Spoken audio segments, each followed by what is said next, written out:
Да може да вържи снопа. Чакай. Ще скажем, баба Гена. Да.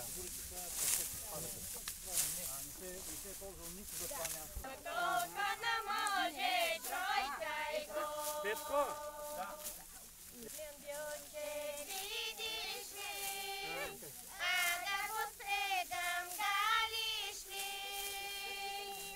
После така ли?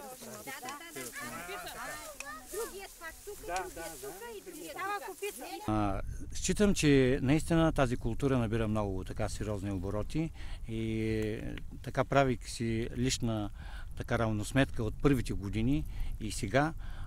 Просто, може би в проценти няма как да го кажа, но едно 300% завишаване на търсенето на семена на български сортове, специално доказани, както в случай, както съм и аз. Но реално Лимец има около 1100 декара, като от тях със сигурност около 800 е австрийски семена, т.е. от Австрия внос. Познавам вносители, затова мога да кажа тая цифра. И около 300-350 декара има засаден в така с доказан български произход, поне по мои лични данни. Тогава на един конгрес в Унгария преди 2 години бяхме с Свирен.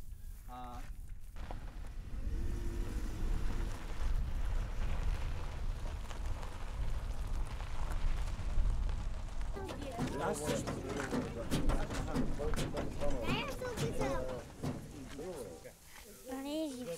Чай. Да. Айде смяната. Браво.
Интересното е, че в България специфично се търси точно Лимец, защото ние тук хората явно сме осъзнали и разбрали, че тази култура, зърно, е била консумирана от нашите прадеди. Траките, прабългарите и така нататък. Освен това, навсякъде расте див лимец. Това, което е очевидно, нали, че тук е едно от местата, където това нещо е живяло години наред. Докато лимеца, той е щадящ. Той е много добре действа на стомашно-чревния тракт. Просто хората, като почнат да се чувстват добре. Човек важно да се чувства добре, за да може да е щастлив, да е работоспособен и въобще да съществува. Да, с квас.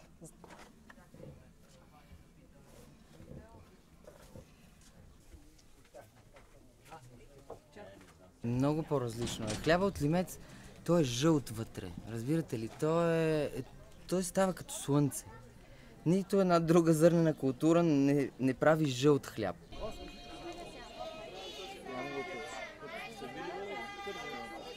Държи